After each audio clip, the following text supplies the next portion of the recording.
Hello, my wonderful subscribers. Thank you so much for joining me today. I feel this video is very important because I'm going to share with you the number one thing that I have found in my life that when I changed it, I got more respect from everyone that I know. And I had so much fun painting my nails with you guys the other day. I thought that we could do it again. If you'd like to join me, please grab a bottle and leave a comment down below and tell me what color you are showing your self-love with today. What I would like to talk about is emotional self-control. We're going to talk about what that is, and I'm going to share with you guys a story that happened to me very recently where I was able to exercise emotional self-control and practice it. And I'm going to tell you what I did to maintain it and why I feel like that scenario was a success. Let's talk. Before my nails get too wet, I would like to share with you a little insert from a journal entry that it was something that I learned and I thought it was important enough to write down, and I'd like to share it with you. What I wrote was, the thing is, we attract all kinds of different people in our lives. The difference is made in those we choose to keep around. Some people make plans and keep them. Some people are flakes. Don't try to beg and change the flakes. Let people be who they are, and you make decisions accordingly. Now, if you can learn to do this with people, that's how you know you've gotten very good at emotional self-control.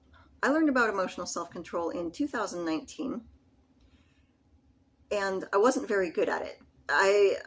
When I learned about it, I realized how much I had been doing wrong in my relationships. And I started very small. Like in the last episode when I said that instead of doing my really bad habit of ruminating on things and anxious texting people, I would just sit at my kitchen table and paint my nails. I wouldn't avoid my feelings, and it's almost impossible if you have anxiety to get that hamster wheel recorder to stop. But the difference is I quit bothering everybody else and just focused on myself. And I don't mean like an avoidant personality who would busy themselves. Like avoidance, it's almost like they're so attractive because they seem like they have so much emotional self-control. But they kind of just avoid their emotions. And it is because of things that they've been through in their life, but it's really hard as anxious people to have relationships with people like that. So emotional self-control isn't necessarily avoiding your emotions and suppressing them until they come out later in really unhealthy ways. Emotional self-control is still being able to struggle with your anxiety or your anxious habits, your anxious tendencies, but now you can control them so that you can have healthier relationships, and you can keep relationships longer that you actually want. So like I was saying, it would be really hard. I started small with just painting my nails so I wouldn't double text, but it would have been very hard for me to start practicing emotional self-control with the kind of people that can really trigger you, like family members or people that you're dating, the kind of people that you have a lot of emotional connection to. Of course, they're more triggering. Their opinions matter a lot more to you. And it's way easier to take things more personally when you're dealing with people whose opinions matter to you. Breakups are probably not the kind of thing where you're going to be able to just immediately start to have emotional control, because that's one of the hardest things that we can go through. It's almost like a death if we really loved that person. It is like a muscle. You definitely, if you've struggled with this is something that you're going to have to practice. It would be better to start practicing emotional self-control someplace like a work environment where you're not as emotionally attached to the people in the situation. It'll be much easier for you. Learning how to do this is very important, not just because everyone around you will have more respect for you, but in the long run, you will respect yourself so much more, and you won't have terrible, cringy memories that will keep you warm at night at 3 a.m. when you can't sleep. They say 90% of people will at some point go back and check out an ex on social media This is a statistic I actually believe, and I have done it, for sure. You know what sucks is not too long ago, I went on someone's Facebook page just to check them out, and it was someone who didn't treat me very well during the relationship and then unceremoniously dumped me. And I was looking at all of his pictures, and I was just checking him out and seeing what he was up to. And now that it's been a while since the breakup, of course your brain is more based in reality, and you're like, man, that guy is not even so hot, and he treated me badly in the relationship, like he's not even a catch. But he gets the awesome memory of a girl crying and begging him not to go. Do not give people the privilege of holding that memory of you. What's crazy is I was able to practice emotional self-control for years, not even realizing it. I worked retail for almost 20 years. My first job was at Burger King, and one of the beautiful things about working at a fast food restaurant is people have no problem coming in and just automatically treating you like you're dumb. So whenever Johnny McHavin-a-bad day is upset and screaming in your face because you stopped serving breakfast 5 minutes ago, I used to take this kind of stuff really personally. It would play in my head over and over, and I'd feel bad about myself for like a week. And then a couple jobs later, I worked at a tanning salon, and this woman would always complain about me to my boss. And I never understood why, because I always thought that I was very respectful and kind to her. And then one day she told my boss that I refused to help her because I was in the back finishing a cigarette, and everyone there knew I didn't smoke. And my boss actually called me and apologized to me and said, she's going through a really hard divorce. And that's when I finally got it through my head. People who walk into service industries and start dumping all over strangers, they're the ones that have a problem. I just never realized that before. And you want to talk about emotional self-control. After I realized that, I was completely unflappable. And the most important part was no matter what people did, I never let it diminish me. If they called me names, I just smile at them and tell them to have a nice day. And then they could go home and have whatever kind of day they wanted because they weren't going to ruin mine. And I don't have to have the memory of getting crappy back at someone and feel like I have to apologize to someone who does not deserve an apology. I get to just go about my life. Now, what if you work with someone who's a nightmare? I have experience with that. They say the most toxic people are the kind of people where you can never predict what kind of mood they're going to be in. And I worked with a girl, if she was in a good mood, everyone had a good day. But if she was in a bad mood, you better run for cover. And, no emotional self-control. She was making everybody around her nervous and miserable. But, I really didn't want to have to quit that job. I enjoyed the job. And I just dealt with it. Just nodded, smiled, took it.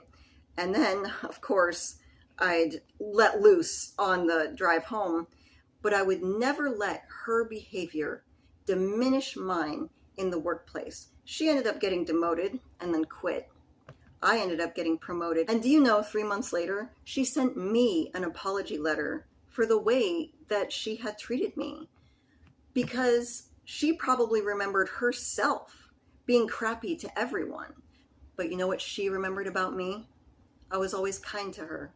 And apparently the guilt just ate her up so much that she had to write me an apology letter and explain to me that she was going through a really hard time in her life. Forgiven. But this is how you really begin to win in relationships with emotional self-control. Because if I had turned around and started calling her names and being crappy to her and started reflecting back all of her toxic, petty behaviors, I might have lost my job. A job that I actually liked, and she would not have been worth it. By the way, I'm painting my nails today with ILNP's Juliet. This is the kind of color. The first time I wore it to a Subway, and when I went to hand the girl cash, she was like, "Oh my God, I love your nails." It's that kind of color where total strangers will stop you and compliment it. That's always what you want in a nail polish. Anyway, For whatever reason, I've just always been really good about it at work. Emotional self-control, by the way, also looks like no matter what is going on in your personal life, you get up, you get to work on time, and you do the best job that you can. And you leave all your personal garbage outside the door. You don't dump it on everyone around you. Trust me, your managers will notice, and your coworkers will not enjoy working with you. I mean, yeah, spill some tea at work because that's kind of what gets people through the day. But you know what kind of person I'm talking about because I'm sure you've worked with them. Or you were them. Relationships that you have a more emotional stronghold to are a lot harder to have emotional self-control. Yeah, start small. I talked about in my last video where I realized I had a really bad anxious texting habit of like getting up in the morning and ruminating and sending really inappropriate emotional texts to people. I just sat down, didn't do that, and painted my nails. And it helped me develop that muscle that no matter what is going on in my head, what kind of anxiety I'm going through, I can control my actions. Because sometimes no matter how hard we work on it, the anxiety doesn't just magically go away. And I'll tell you how I know this. A couple of months ago, so not that long ago, I have a gym that I go to that I really enjoy, and there's a couple there that I really enjoy socializing with while I'm there. And I was really into trying to get some healthier friends. So the first time they invited me out somewhere, this was a Thursday, they invited me out for an event on Sunday morning, and I was so excited. They were like, yeah, we're pretty sure we're gonna go. We'll text you and definitely let you know. Okay, I'm really excited about this. I go home, ask my hubby, he's on board. So the next day is a Friday, and I texted them and I was like, hey, I've asked my hubby, he's on board. So if you guys still wanna go, just let me know and we'll all go. And I got crickets. And the end of Friday came, and Saturday came, and Saturday night came, and I'm kind of freaking out. I can feel a lot of those old insecurities start to come up. So what I did was I wrote down, because I learned a while back that a lot of my anxiety, especially with people or relationships, it all came from fear. I was scared of things.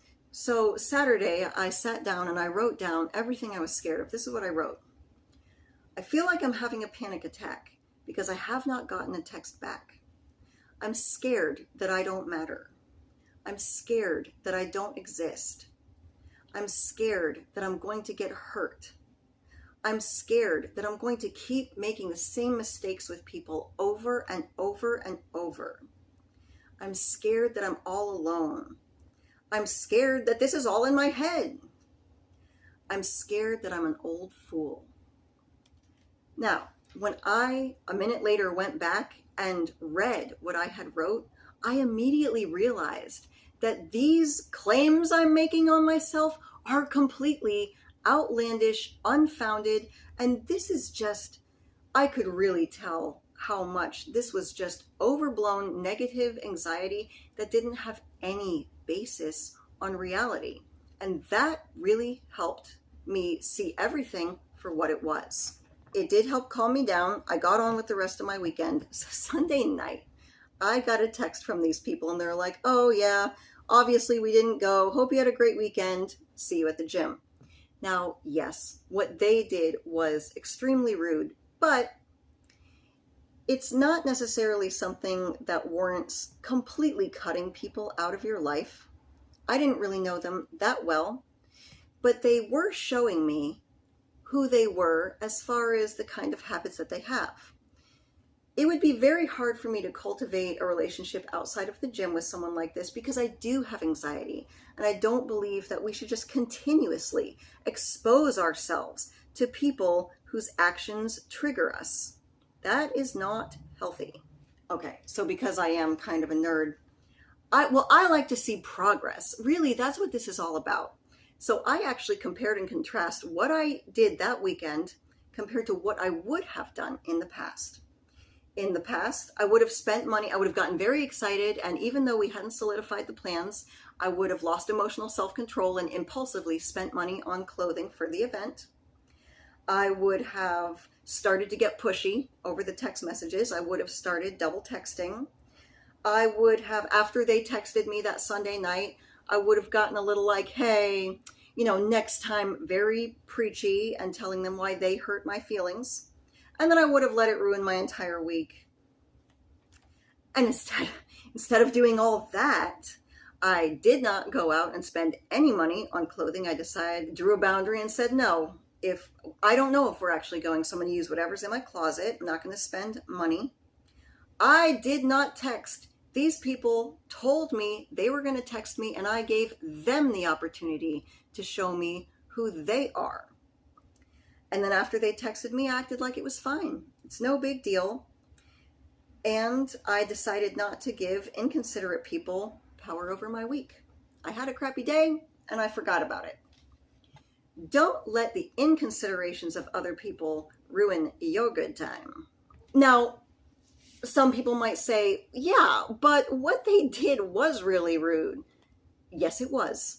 And this is not about letting people walk all over you. This is about not letting people diminish who you are in their eyes or in your memories. So the most important thing I did differently this time that I had never done in the past is I set a boundary with them in my mind.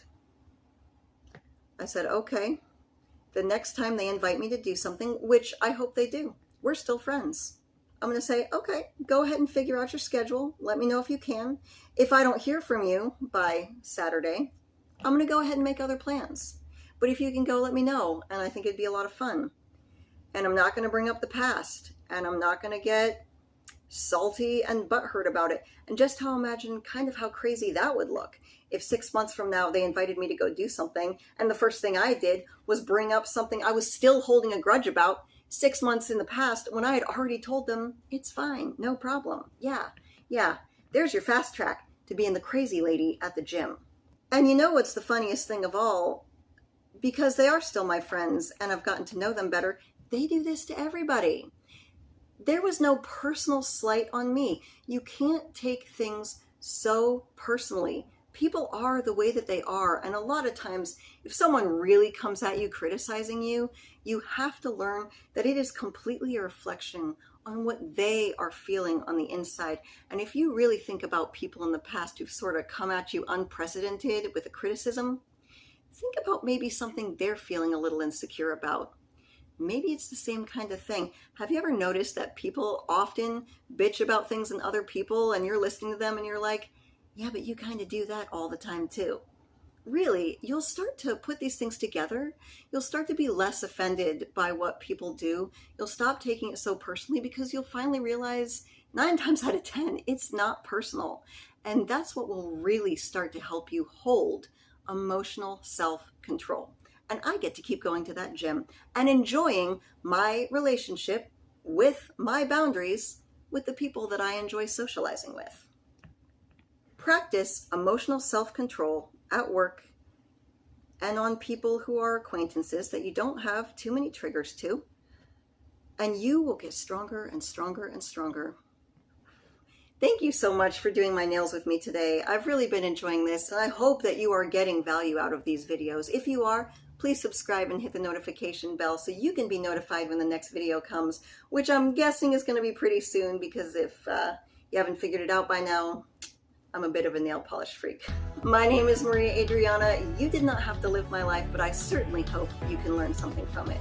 As always, thank you for visiting. The Other Half.